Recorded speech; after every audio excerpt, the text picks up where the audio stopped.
Today we start the decorative insets. I don't know what you would really call them, but we're going to start them. I think one of the important things that we're going to have to do is to get our shapes cleaned up after we hammer them in initially, is we're going to have to work from the inside and the out. So for that, you're going to want to make sure you mark not just where your shapes have got to go on the outside, but also on the inside. So there you know where they're going to be.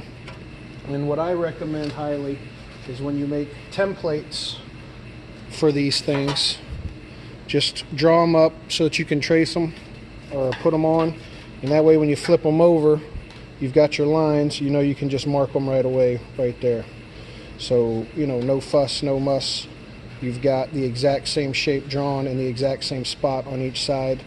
Now, of course, as you get working, you don't have to be totally true to these shapes. You can edit, but it's always better to have a good starting point. So like this one is the template I originally used to make the sheet that I drew onto it. Now I want to draw onto where I need my things to be. Each of these holes is something that is where I want one of the corners of these shapes to go, you know, the insets. So I've already done the dots on the inside. I'm going to do the dots on the outside. Line it up as absolute best you can. Like I say, if you discover that you're slightly off, it's not going to be a deal breaker, because eventually you're going to be using your own hammer points as a reference, not the dots you draw. But once you draw your dots, like I say, then you just connect them. And when you do that to the inside and the outside, you're going to have a nice even reference, at least to get started. And sometimes getting a good start is all the battle.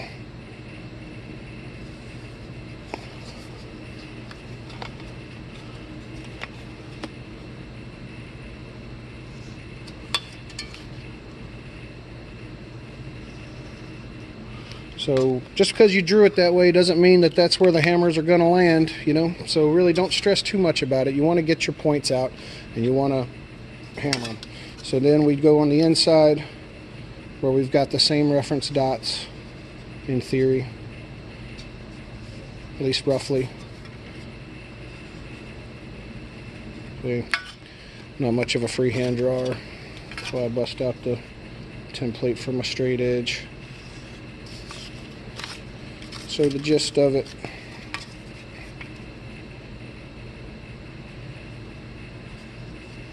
is, should you need to go back and forth, you've got your reference.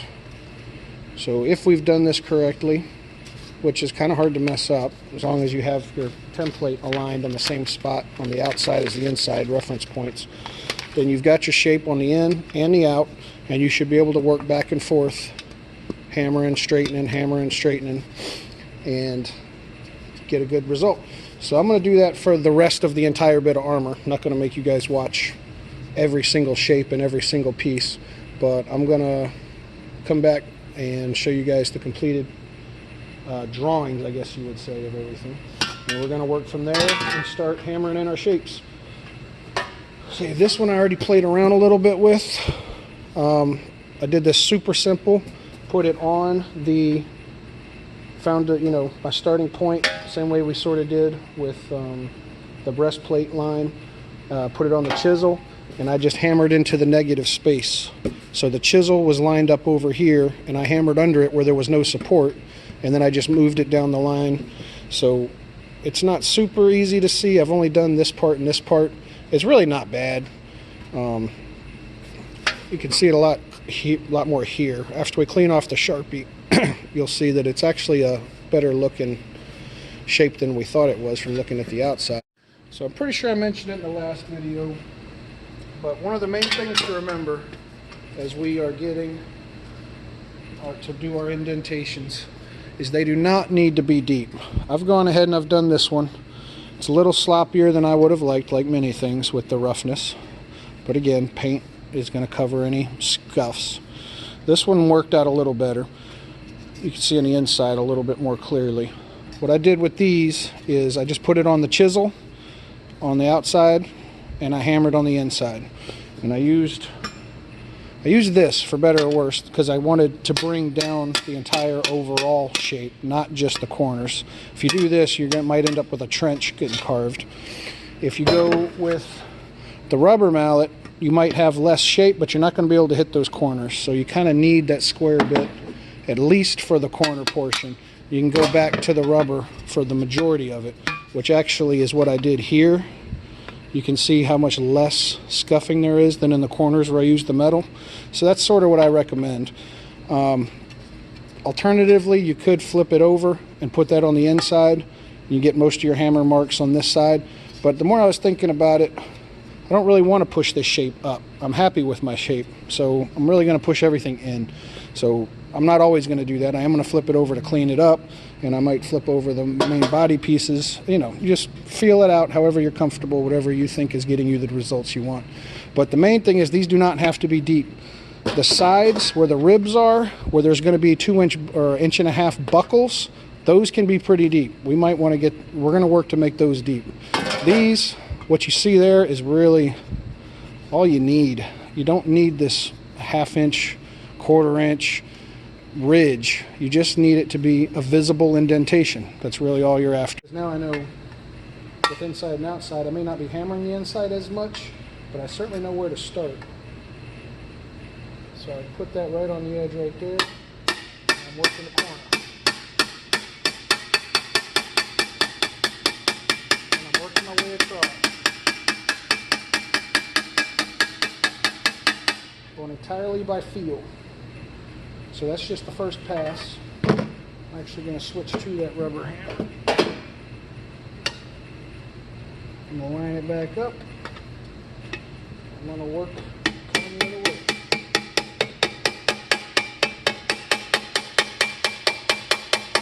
Establish my crease.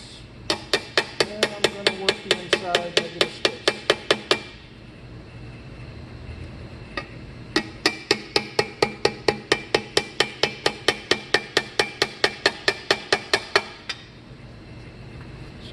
You see it, that's just one pass. And you see it wants to bend the metal around it, but we're going to fix that when we come into the side there.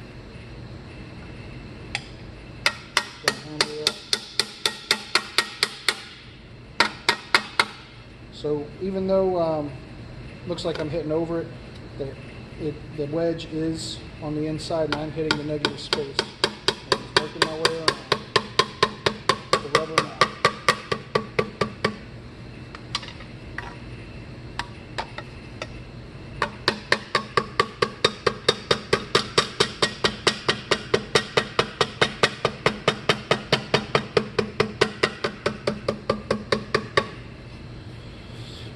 Now these, the overall rounding off of the shape and the imperfections we're going to fix later.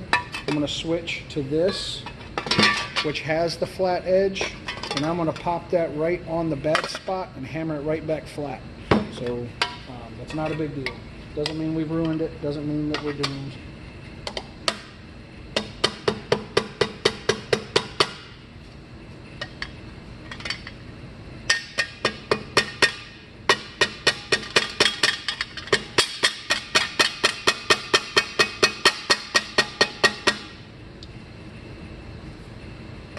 Good. So the alternative is to flip it upside down and push the shape out. I'm not going to like that as much. I'm going to keep doing what I'm doing. As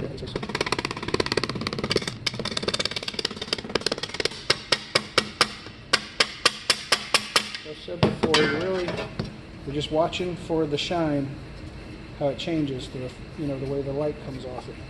The easiest way to see what you're doing. You don't have to keep flipping it upside down.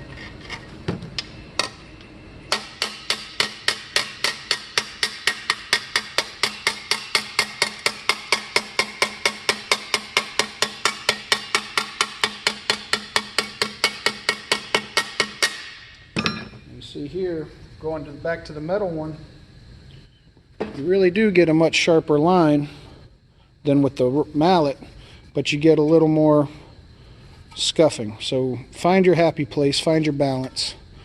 I'm going to go over it at least one more round all the way around. And I'm probably going to use the hammer, the metal one, because I just like the result that got me. Even with the scuffing, I'm not worried about scuffing compared to a bad shape. I think you get a cleaner shape with the metal.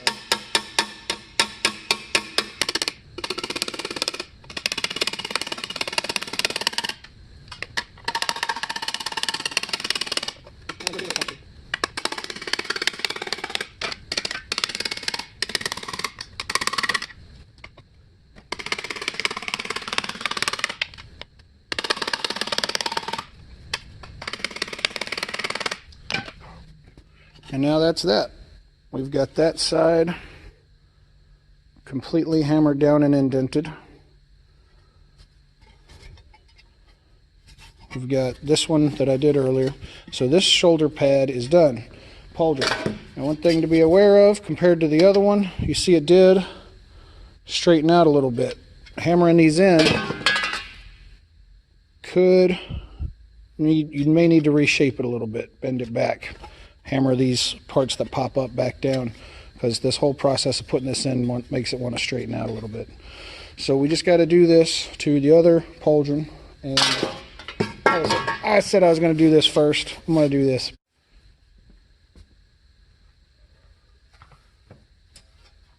So,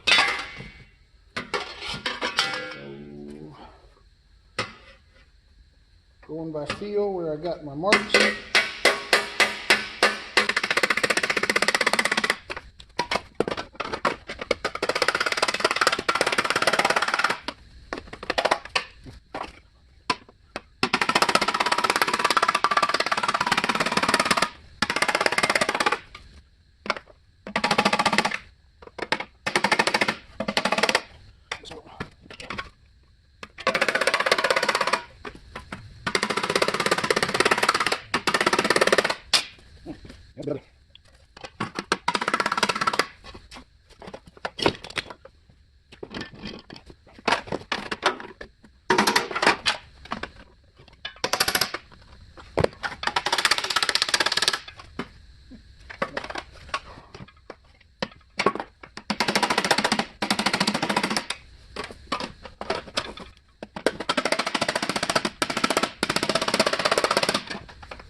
So now I'm using the flat spot here to clean up the areas that got a little wobbly.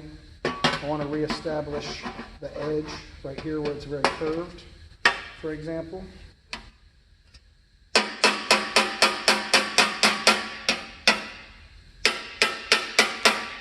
So this is similar to the chisel that we're working the edge, but we have a sort of flat spot about a 1/4 inch to, just come straight over the top instead of at an angle.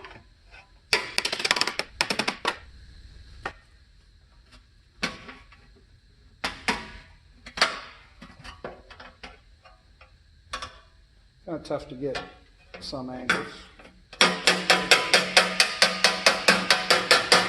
Clearances are always a pain in the butt. And we can also come in on the inside and try to get a little bit of a line in the inside even. Let's firm up a corner.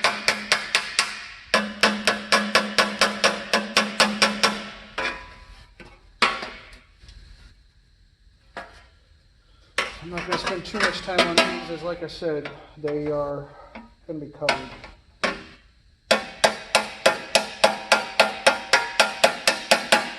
But we can perfect our technique, as I've said, I'm sure, 100 times. Which is very valuable, actually.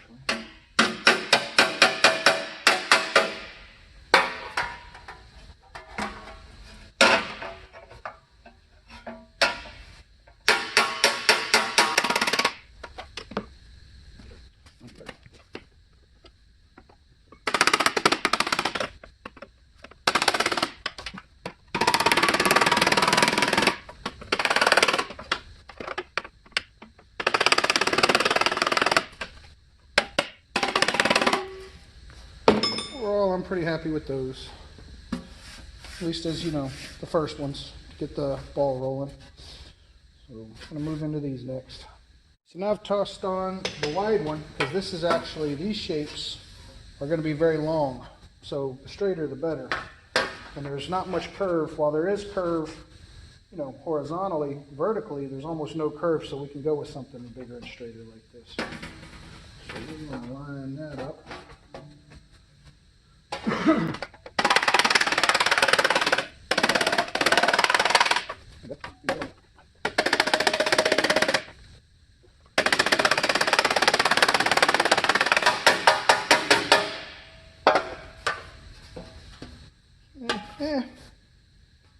We're getting there.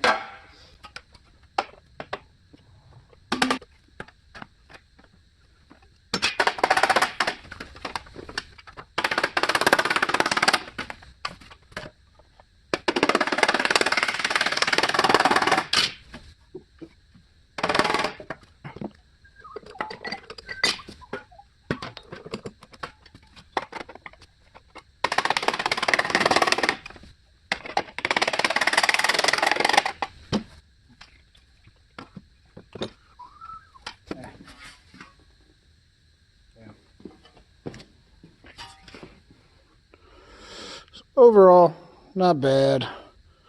Could all.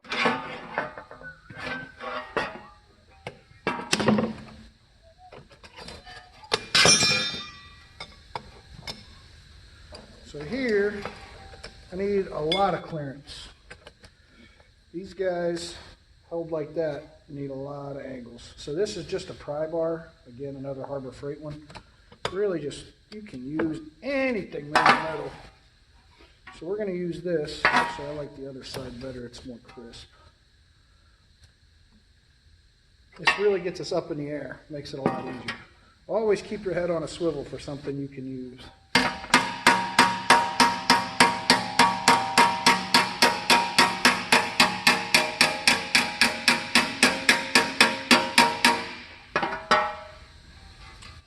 So just the first pass for now. We're not getting crazy.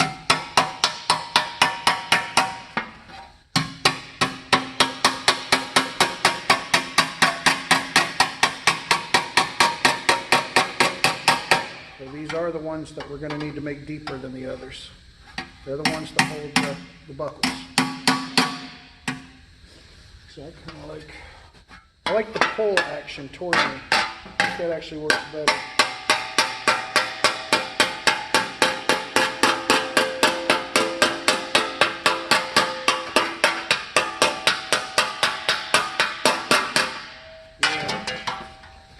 Pushing in, to me, is actually a lot harder than hitting it on this side where it pulls into you and gives you a more creased edge.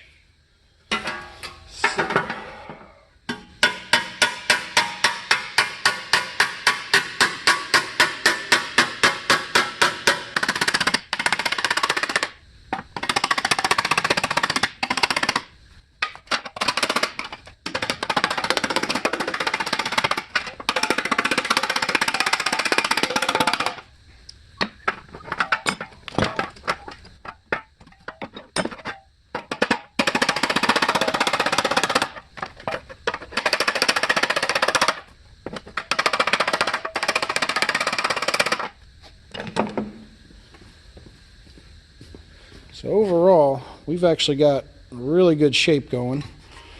This got a little wobbly just because it wanted to curve over with the pressure around it. So again, we're going to try to put something in the middle and flatten it back out. It's good to keep doing that sometimes. Well, on the other side of this.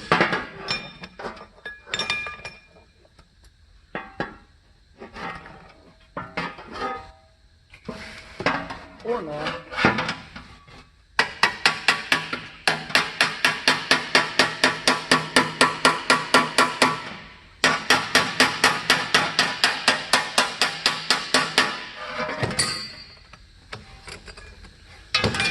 Really, we could go back to this. This will fit down the middle as easy as anything else. Get some clearance again.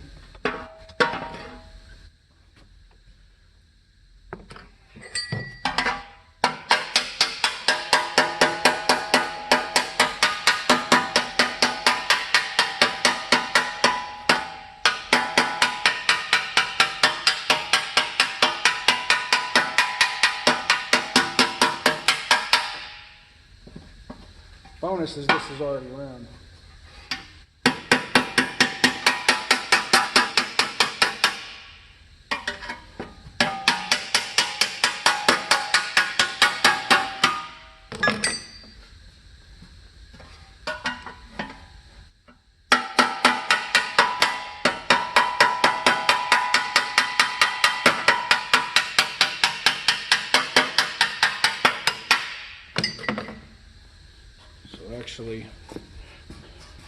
That actually cleaned up real nice in that center strip, nowhere near as bowed as it was.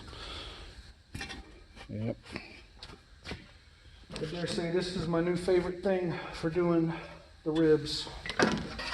When we get to the front breastplate, I'm not even going to mess with this other stuff.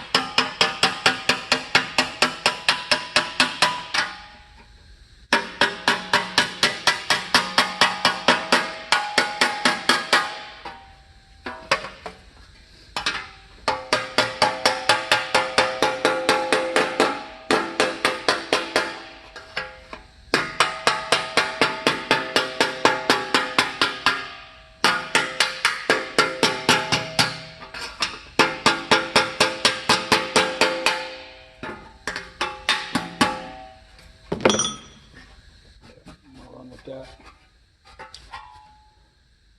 So nice little before and after. Clean it up, sand it down a bit, paint it up. Heck yeah. I'm gonna go through this, see if I can clean this up with this a little bit.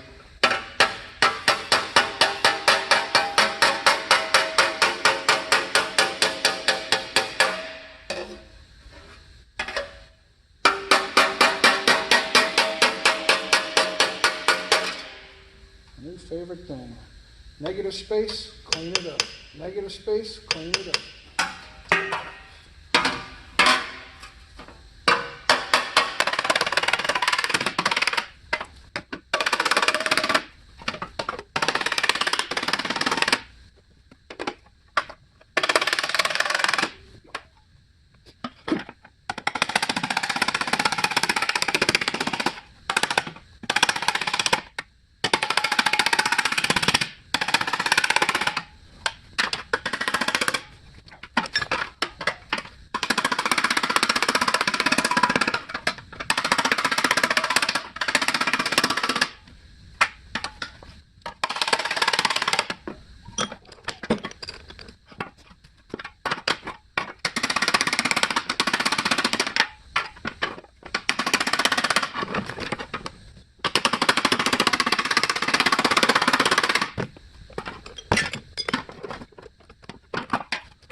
So we got ours in there, got our good shapes, both sides.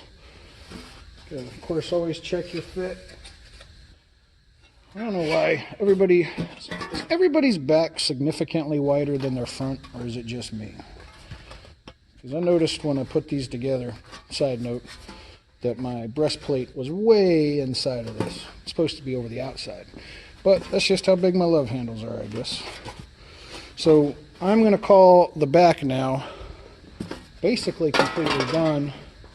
except for when we got to put in our brackets, cut our slots for the tail pads, the webbing, all this stuff. But this is ready to. This is the second one I did. This is the first. The first I did using the chisel and the offset, you know, offset square tooth or flat bar, and its various things, and it really turned out okay.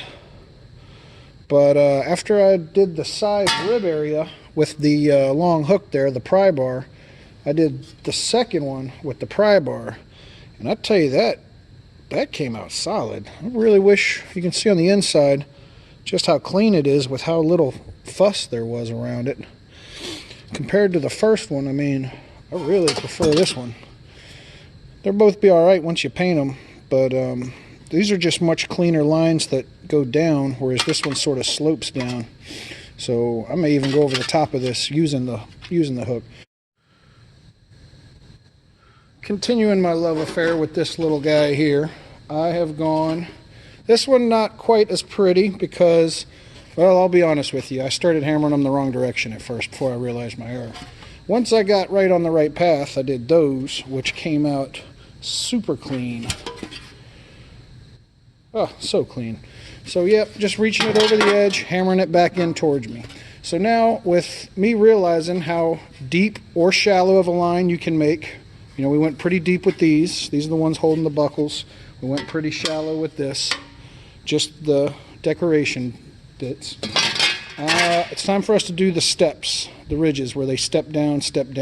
And I'm going to use that, and I'm going to hammer backwards into it, gentle, very shallow, about the same as we did this, maybe even a little less now that I've got a feel for it. So we're just going to go around there, and we are going to call our breastplate completely done once we got this done, except for the rivets and the straps and all that. A second ago, I just realized my angle was off. Trying to go in from the top and pull it at me. I didn't have the hammer clearance. So, duh. Turn it inside out. Now I've got the hammer clearance to hit and bring it back toward me to get the nice sharp lines and make each level above be higher than the ones underneath. So now we'll just knock this out. I'll try to do it so you guys can actually see.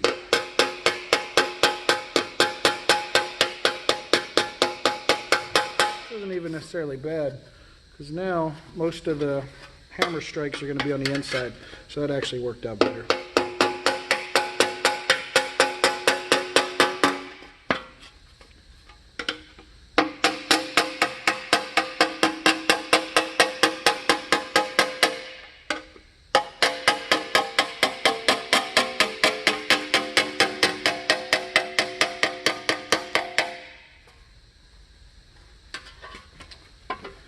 Want to be slipping. This is going to be the thing that everybody sees, so you got to be real careful on this as you're hammering out your shapes.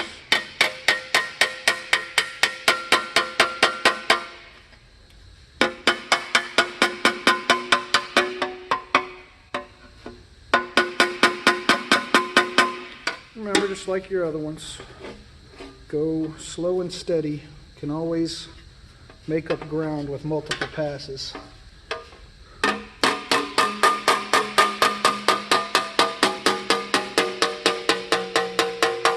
feel like you got to do it all at once on one pass.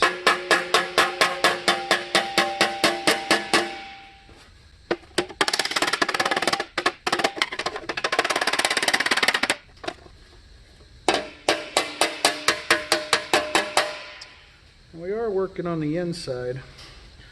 So I do wonder if I maybe want to use the rounder hammer. But I like the hard edge that it gives me from driving in there. It's all preference. Of course, we'll take a look at what it looks like when we're done. And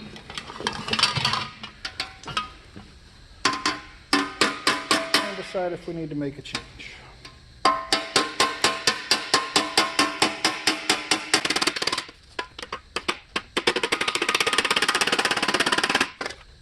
There you go.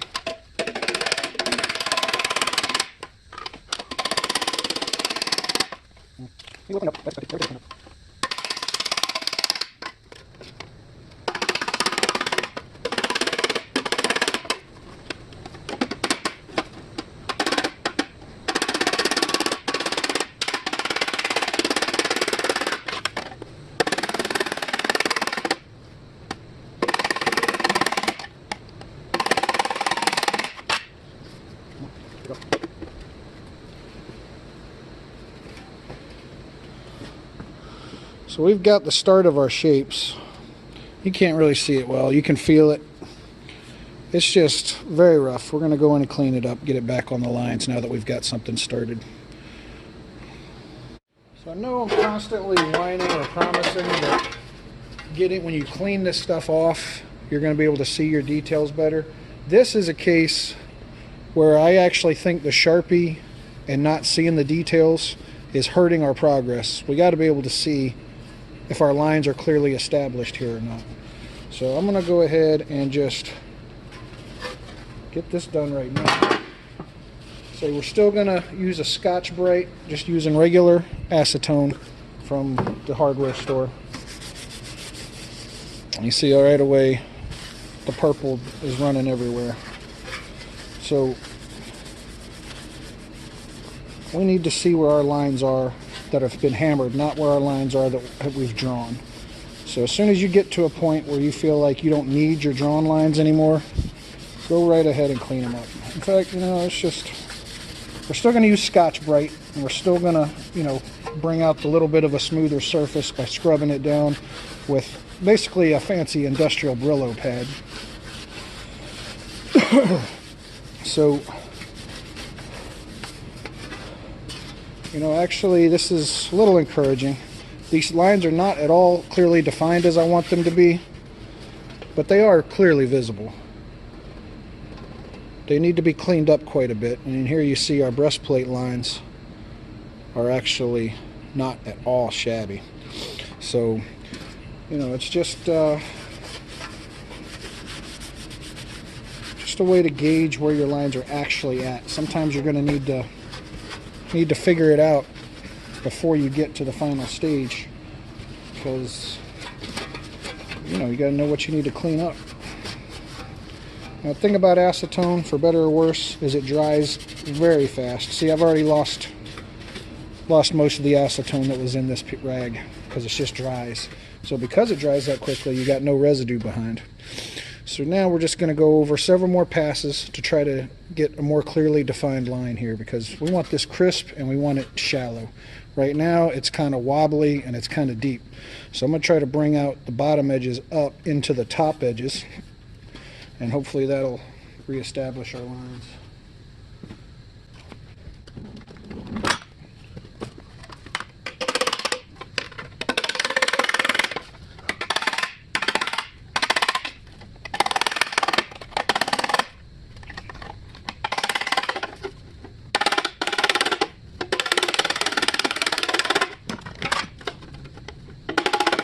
Okay.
we're getting there.